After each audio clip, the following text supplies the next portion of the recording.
Hello and welcome to the Messed Up to Setups podcast. I am comedian Michael Halcomb, and today I have the great privilege of chatting with fellow comedian Carmiya Weinraub. Did I say your last name right? 2 out of 2. That was excellent. All right, so here's just a quick question. I know we've done away with like steward and stewardess, like everybody's just a steward now, actor and actress. Is it the same comedian? Or is everybody just a comedian now? I think everybody's a comedian or a comic. Okay, comic. So, and I've read some books where they make sharp distinctions about comedian and comic, and it's a little, I guess people love arguing about that too. But comedian, the ENNE form, that's just not really a thing anymore. Then I feel like you rarely hear it, Yep. It sounds too French, Everything seems so messed up, but it's just our setup. Yes. So it's good to have you on the show, and let's just launch into and we know you're probably in your house or whatever, but where are you? Where do you live? I live in Rockville, Maryland, which is right between Baltimore and DC. Okay. Total All right. suburban, boring house. I have a driveway, which is awesome because I can put my car there. Nice. Do you get a lot of snow in Maryland? I've only been to Maryland once. I went there to play music at a couple coffee shops. But yeah, Maryland's like coast, right? Yeah. We have basically the same weather as New York City. Okay. So we're expecting snow this afternoon and tomorrow and next week. And I'm going to get to know my kids again really well. Okay. So you have 5 kids. What's the age range there? 8 to 17. 8 to 17. 8 to 17. Man. All right. So they're all in school, presumably. Do you homeschool? Do they go to public school, private? We used to homeschool, but I have no jokes on that. I don't talk about that at all. I left that behind me. One goes to like a really small Jewish private school, and the other 4 go to public school. Okay. All right. So, all right, let's talk about this, the religious dynamic. So your Jewish faith. Now, I assume, and maybe I'm wrong, but I assume you grew up in a Jewish family, or did you convert to Judaism? Great question. It's sort of like yes and. I grew up Jewish in a Jewish family. We went to the synagogue every week, but we didn't do all the things that I do now. So I became more observant over time. Okay. All right. Does your whole family do that? Is it just you? Like, how's that look? Everybody in my house does that. Okay. But my father's still living. He doesn't totally. I have a sister who doesn't. I have another sister who does. So I think it's actually kind of common that a lot of people just aren't exactly doing what they did when they were growing up, whatever that means, right? More or less. Yeah. Right. All right. So you grew up in a Jewish household. Were your parents, were they strictly observant, semi-observant? Like, what was that like? These are great questions. Nobody has ever asked me this. I mean, in this setting. Okay. So how would I describe it? Like, my mother grew up keeping kosher, and she said the first time she had a cheeseburger, which is verboten, you can't have cheeseburgers, she thought lightning was going to strike. She was like looking around. She was 17. And my dad, the only reason they went to like an Orthodox synagogue, which is like the most observant, is because they couldn't afford a car. So they just went to whatever the closest place was. Wow. Okay. Did he grow up Jewish? So are both of your parents Jewish? Yeah, they were both raised going to synagogue sometimes, having the holidays and things like that. Yeah. Okay.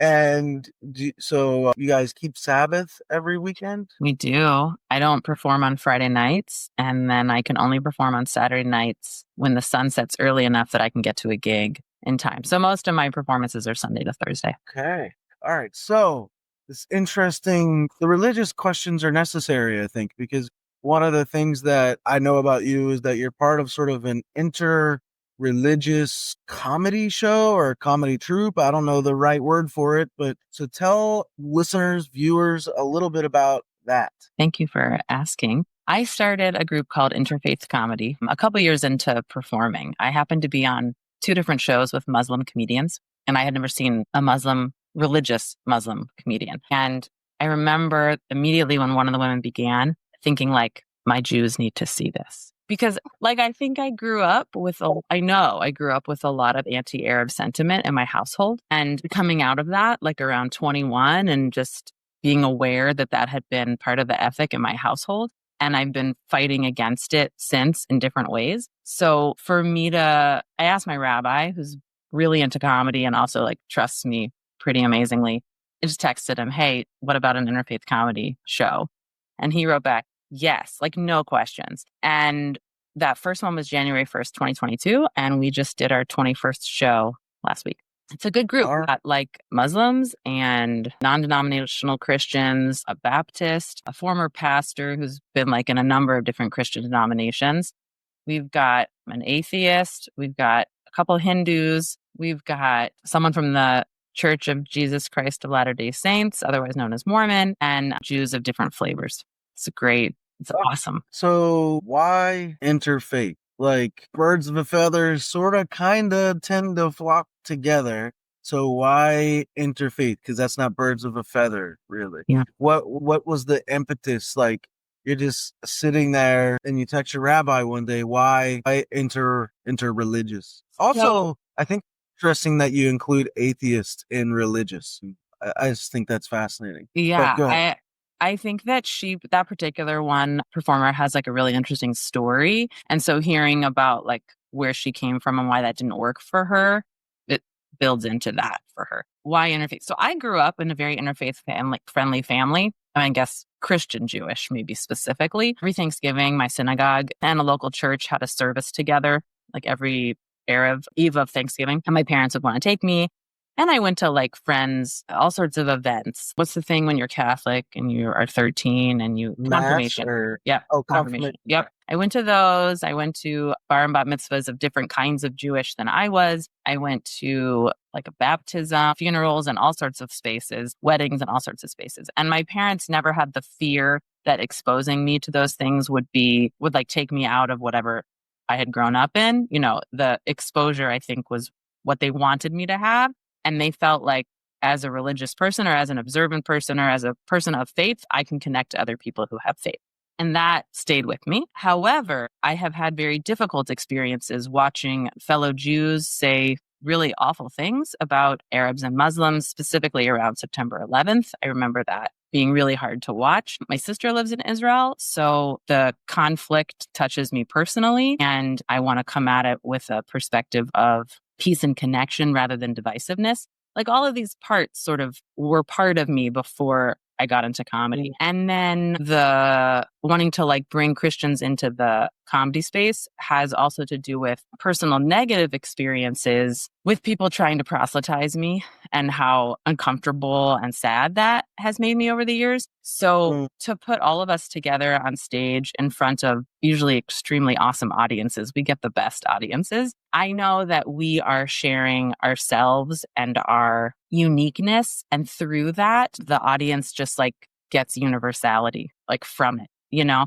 Just any of us talking about our own particular situations, the audience like laughs so knowingly, even though they might be hearing it from a different religious perspective. Interesting. All right. So your sister is in Israel. I'm just curious, and maybe you don't know the answer to this, but I'm curious how your sister in Israel feels about you being on stage with people of different faiths.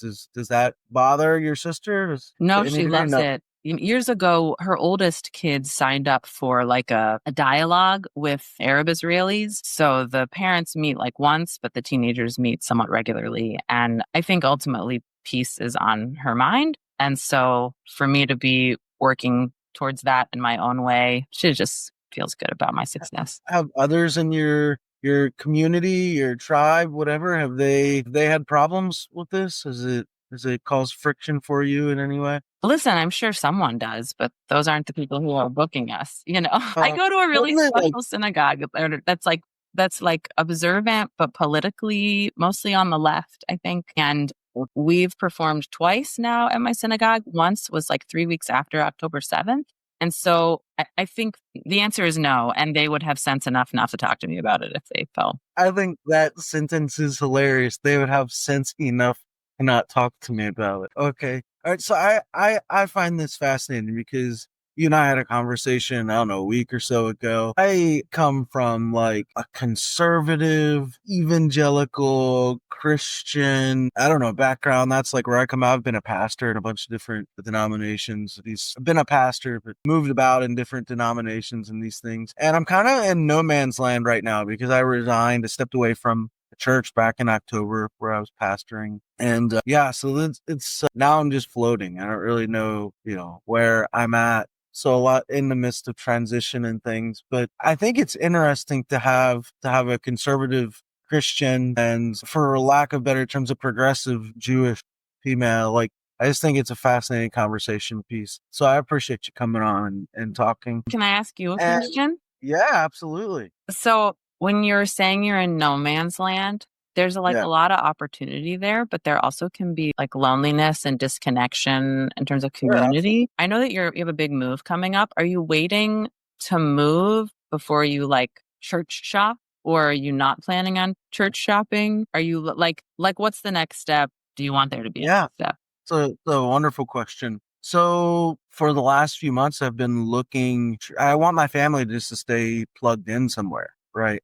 And it's the church shopping thing. That terminology bothers me, but it's a thing, right? Like, you have to go around and look, and it's kind of sad that you have to, like, you can, or you even get to go like, what suits me? But there's a whole bunch of factors, like theologically, like, this fit for my kids, time of day. My wife is a third shift nurse. So, like, we need to make sure that, like right now we are going to a church service that starts at 4 p.m, and we meet outdoors on a beach in Waikiki. So That doesn't sound like no man's land. That sounds like Eden. So it's a little Lutheran gathering, but I'd never been part of anything Lutheran until just the last few months. Yeah, literally, it's interesting because in my 20 plus years, whatever, of moving about in Christianity, I've literally never sat in a worship service like next to homeless people, like, and this one's interesting because we're just all sitting right there, like on the beach together. I mean, you like see the boats out in the ocean, people walking by and bathe. People literally walk into the service like in bikinis and like dudes have no shirts, like board shorts. It's wild. Like, it's so different. It's the most like laid back. And so for somebody who like really loves liturgy and like aspects of high church, like, when I was pastoring, we created a weekly liturgy. Like, this is very, very different. So yeah, I don't know. Definitely when we end up in the next place, like, we'll have to figure out what's this look like. But where we're going, I've already been able to be there and be plugged in a little bit, so I have some knowledge of that. Most churches are pretty good about having like small group. You familiar with? So like, I was attending one church in the area before and getting plugged into this small group every week. So I have kind of a little bit of that built in already, but like, that's Presbyterian. So like, it's very, very interesting. That's why I feel like just, yeah, no man's land. I feel like I'm just floating, Yeah. and it's not a fun place to really be in. And yeah, I don't know. Well, I the don't. way that Shabbat keeping Jews shop because the word shul is a Yiddish word for synagogue. It just like rolls off my tongue easier. The way we shul shop is if you're moving somewhere, you will spend like 1 or 2 or 3 Shabbats visiting where you're moving and staying with someone or within walking distance, because you can't drive on Shabbat, at that synagogue. You go to the services, you meet the people, you have meals like dinner and lunch with people in the synagogue, just to get a sense of like what's a sermon like? What information is coming at me? Where does the rabbi kind of hold both Jewishly and almost like domestically, like politically or internationally? You might like be reading for some of that, and then you're reading for the welcomingness of the community. And do you feel like you fit? And of course, like, is it an affordable area? Because you want to be able to live in the same neighborhood because you can't drive. So you're like Right. neighborhood shopping too. There's a lot that goes into that. Yeah. But it also means that once you're in that community, like, these are your neighbors. These are your, can I, have a cup of sugar? Can someone take my kid to school? I need help with blank. Like, everything's very centrally located. Wow. Which I love. Yeah. I really like that. I've seen fewer and farer between than churches. A church like on every corner. I think it depends what part of America you're talking about. Yeah, we're very city-based people, but there's synagogues in every state, just. Yeah. It doesn't, like, I've not had the opportunity to be in a place where it's like 3 or 4 synagogues within like a few block radius of each other, right? Like, but it seems like no matter where you go, churches are like that. Yeah. It's like everywhere. And maybe like that's used car lots, like car companies. Like, do I want the Mitsubishi? Do I want they're all like on the same stretch. Yeah. Yeah. So I find the interreligious stuff pretty fascinating. And, I mentioned I just walked away. I resigned from this position I held. It was over doctrinal issues. I had in this denomination, you take a vow to uphold certain doctrines. And then we had leaders within the denomination locally who were not doing that. And then also at a national and international level who were not doing that. And, trying to address that, I sort of got blackballed. I started to get bullied. And it's like, I can no longer be in good conscience part of this denomination when I'm being asked to essentially violate a vow I took. And so that's why I moved on. And, I really enjoy the fact that you and I can sit here and talk and come from very, very different perspectives. Yeah, but all that drama, that happens in every religion. Yeah, sure. I remember meeting someone who's the kind of Christian, if I can remember, the ones who think like only of a Calvinist, that a few people are going to heaven. Yeah, okay. She's Calvinist. That's how I would describe it. I don't know how to describe it, but I remember talking to her about it and I was like, oh, I don't see a lot of Calvinist churches in this area. Are there a lot? She said, yeah, I think there's like 3 within a 45-minute drive. And I said, oh, that sounds like a lot. And she said, well, I grew up in Duluth, she said, where there were 3 on one corner. And I was like, how were there 3 Calvinist churches in one corner? She said, because someone didn't like something that someone else did, so they started the second Calvinist church of Duluth. And then someone didn't like something, so they started the third. And I said, you guys do that too? I mean, that it's everybody because God is like one thing, and then all the people are a whole other thing, Right. I've always said about ministry, like the best thing about ministry is the people, but the worst thing about ministry is the people, right? I think that's what teachers say about teaching. The best thing is the students and the worst thing is the students. Right. Sometimes parents can be the worst though, but yeah. Right. Fascinating. So tell me then how you got into comedy, like in general. Where did that start? Where did the first inkling of like, okay, I want to do this? Because it takes a special kind of person to think I can make a room full of strangers laugh, right? Like there's something, I don't know if there's something wrong with us, but there's definitely something like special. I mean, a little bit of ego. I don't know what it is, but where were you when that moment of inspiration hit and you're like, I'm going to do it. I'm going to try to go for it. It was a Sunday morning in 2019. You're like, where's that moment? October. My daughter had just had her bat mitzvah. Our oldest had just had her bat mitzvah, which is kind of like planning a family reunion plus like getting your kid ready for the SATs. It's sort of that all in one weekend. Okay. So I'm packing up stuff that we had to schlep to the synagogue. I'm just like packing random trinkets and baskets and what's the stuff you put on the centerpieces. I'm packing it up. And I had told a friend of mine who was a comedian that I was available. She's like auditioning for something. And she said, I want to run my set by someone. And I said, I love to write and I would be happy to give my opinion on your set. I'll be at the synagogue cleaning up stuff after the bat mitzvah. She said, okay. She goes to my synagogue. She showed up. I'm puttering and she does her set 5 minutes. And then I say to her, great. Okay. Yep. I think all those could work, but I would use this one different word for the audience that you're aiming to audition for. And I think this other joke would be funnier if it were after one so that we know some information from an earlier joke leading into this later joke. I have no idea if she took my feedback. None. 0. But after she left, I thought, I'm kind of good at that. Interesting. A couple of days later, now that I don't have this sea of, do we have enough forks? Do we have enough cups? That was all the information leading into the event. I thought, I have funny things to say. I'm going to write my funny things down. I started writing funny things down. Funny to me. I don't know if they were funny to anyone else. And then a week after that, I was like, I should do this on stage. And then the next thought was, but I can't do this for 45 minutes because I'd only ever seen people do Right. Like on TV, Netflix, whatever. Right. And then another few days later, I go, well, I'm sure they didn't start with 45. I wonder if people do less than that. Like, I really was not in the world of comedy. And I thought, I'm just going to go to like a comedy club and see what I see.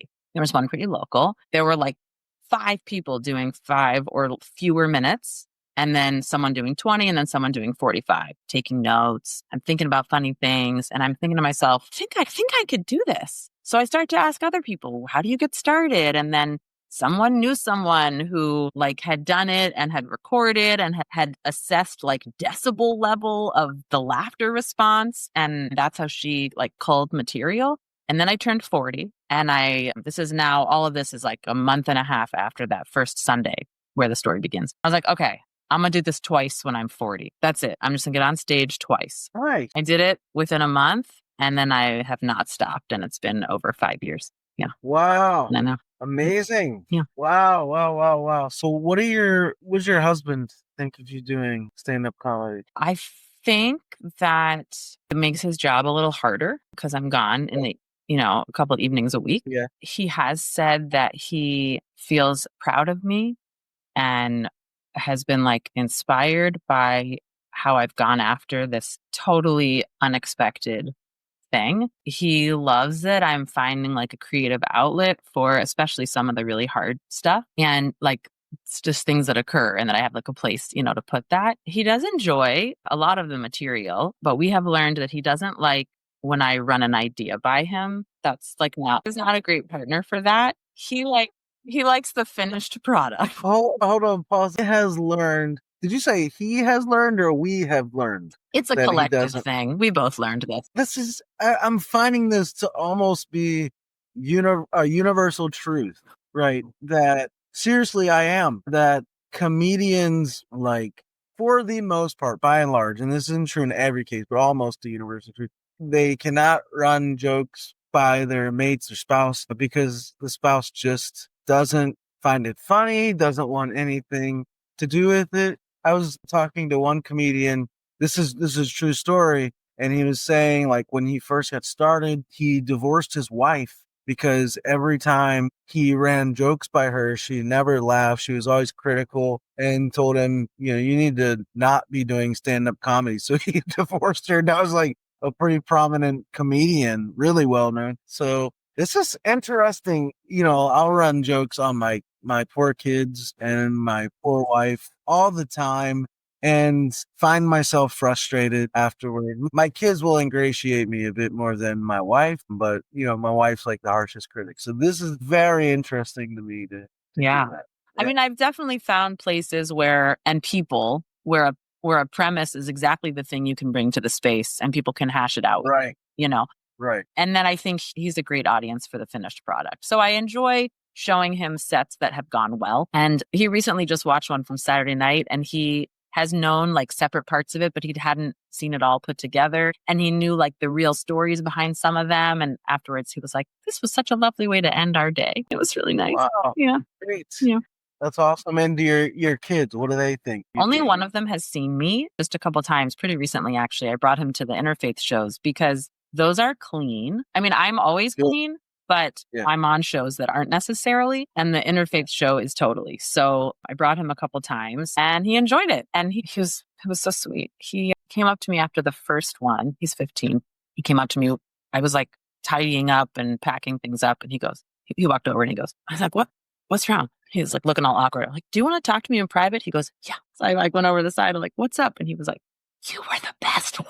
Wow. That's so sweet. I don't have to agree with him, but I loved it. It was very nice. That's really cool. Yeah. Awesome.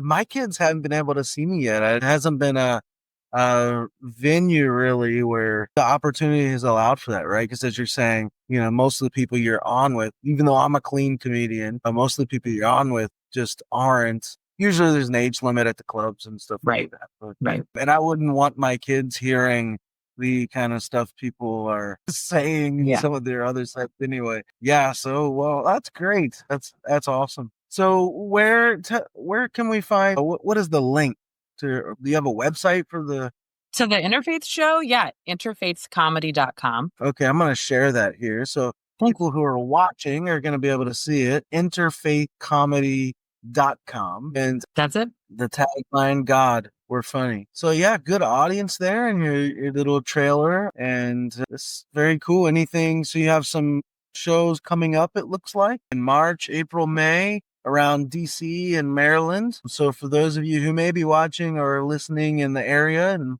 want to check that out, the one in DC is private. This is just funny Purim party, private event. Oh, yeah. Purim is a Jewish holiday where it's kind of like if Halloween happened inside a synagogue, basically. And we read the book of Esther and we do really silly things every time the bad guy's name is said.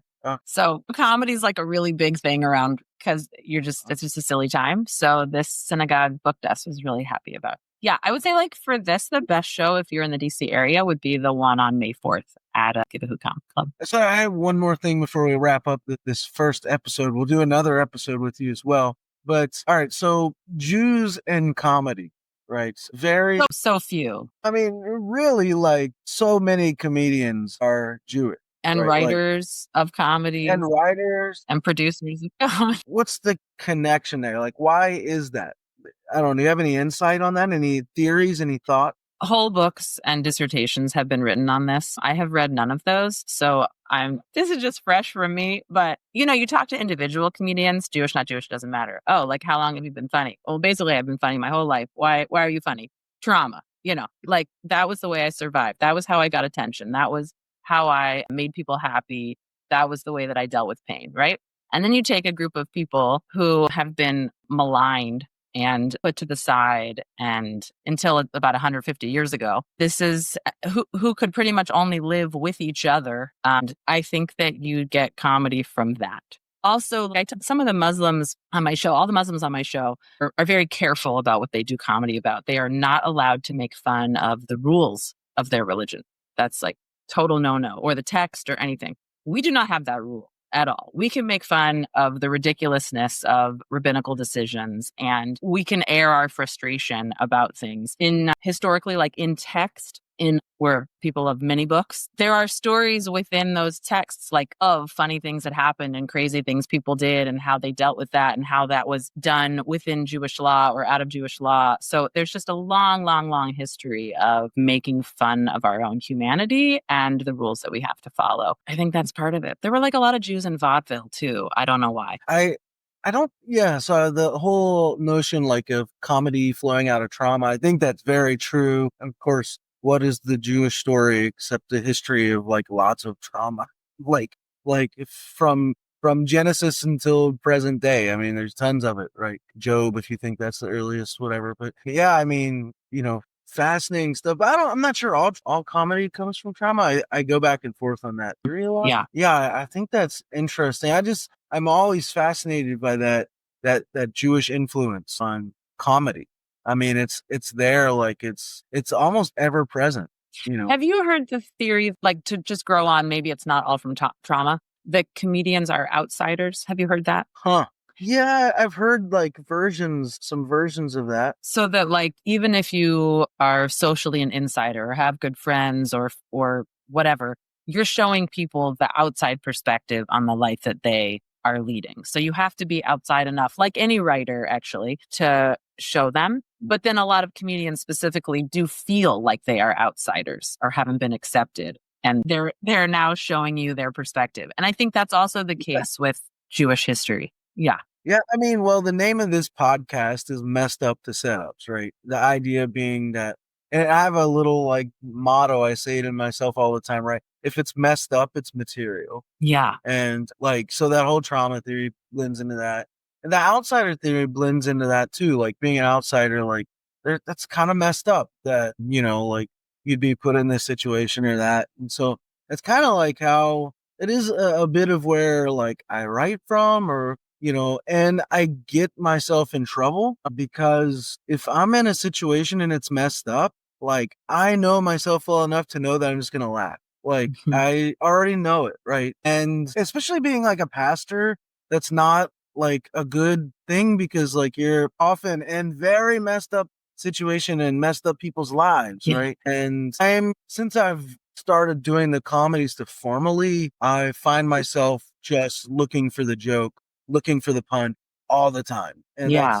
Do you it's think to a degree where you're not feeling the weight of a thing? no, I would say it's the opposite. It's precisely because I'm feeling the weight of the thing. Yeah. And I've in the last few months, like I just stopped meeting with my therapist. So I've had this therapist for like almost 8 years that I met weekly with. Yeah. And we've talked a lot about it was just with a theme we kept coming back to for like 8 years about how if you can laugh in the face of something, you're essentially bulletproof.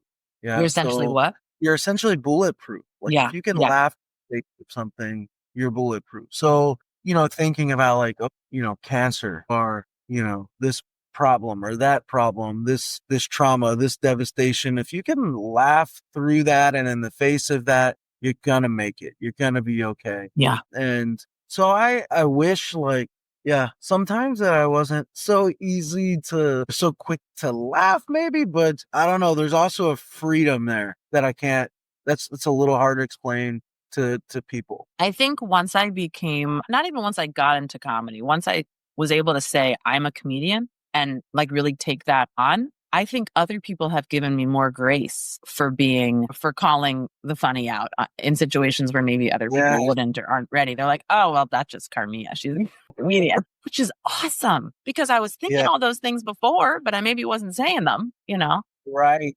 Right. Yeah. Like, I don't know. I have all these little sayings. This one of my, I'm kind of like trying to use as my motto, my main motto is this, right? Laughter is greater than outrage. And especially like living in the moment that we live in right now, socially, politically, economically, like just like, I wish people could just laugh certain situations rather than being so outraged. And I get outrage has its place, kind of, but I always think laughter's is gonna get us farther. I don't know. That's kind of like where I sit these days. I think faith is the intersection of faith and comedy is really fascinating to me. We could probably like talk for days on this, but So there's this story, and I need to find out more about this because it makes me very uncomfortable. As a person familiar with the Bible, you probably already know this one. Sarah, Abraham's wife, is told in her 90s that she is going to be having a baby. Yep. And when the men come to her home to tell her this, the Bible says she laughs. And later she names her son Isaac because that's the word that means laughter. This seems on the front of it fun. But the way that the commentators Jewishly have talked about this is that she's in the wrong. She laughs because of a lack of faith. That's what they say. right. Right. I must have a ridiculous amount of lack of faith then because I just laugh in shock so often, like Right. about a grade that comes home with one of my kids or a call that I get about the behavior of someone or a new medical ailment that one other child has. It's a little bit like why me in the laughter, but this is a different situation. This is something good is going to happen and the laugh has doubt. But why aren't we saying the laugh has joy or the laugh has Right. surprise or Right. why does surprise Right. have to mean disbelief? Right. Anyway, I think it's unfair actually how the commentators have described her in this way. But if that's my model, I'll take it. That's a perennial question of that passage. What kind of laugh was it? Yeah. Right. I think that's fascinating. Her story ends so sadly. Yeah. Sarah's story. It's after that whole taking Isaac up on the mountain and then you never hear from her again. Like, right? Like it's almost as though she dies of heartbreak. What Abraham did to her and her son. And you never hear of Abraham and Sarah talking again or Isaac and Sarah talking again. Really? Or Like, Isaac and Abraham. Isaac and Abraham talking again. Yeah. It's like, family. Yeah, I mean, I love Genesis and I love especially that stretch of the text. I mean, there's so much going on there, but those family dynamics are absolutely incredible to read about. Yeah, and just it's a bit comforting to know just how screwed up, they were. And yeah, there's nothing new under the sun. We're all a little bit wonky. That's nothing new. Absolutely. Yeah. But this has been really fun. Before we end this episode, I want to show one more thing on the screen real quick, and that is your Instagram. So if you guys are watching or listening, head over to Instagram if you have it. and at Carmiya, so CARMIYA.W. And then you have a website as well, Carmiya Weinraub. And let me show that so people can, this feels like a reminder that I have to update all these things. I'm like, great, I'm leaving this podcast with homework. Thank you so much. Like, why can't you see the top of my head? I don't know why you can't see the top of that. Her comedy's clean, but her house isn't. That's a great tagline. I love it. You can see some clips on there and other things you can book and so on and so forth.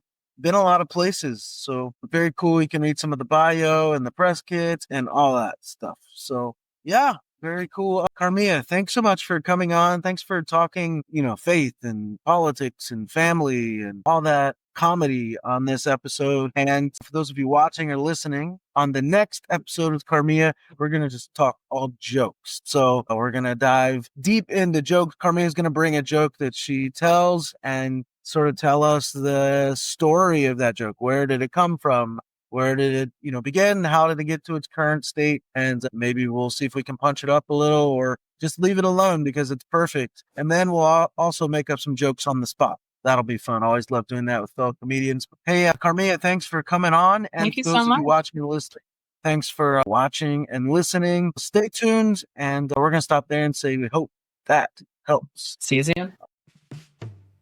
It's all messed up. Yeah. Everything's messed up. We're going from this mess up to the next setup.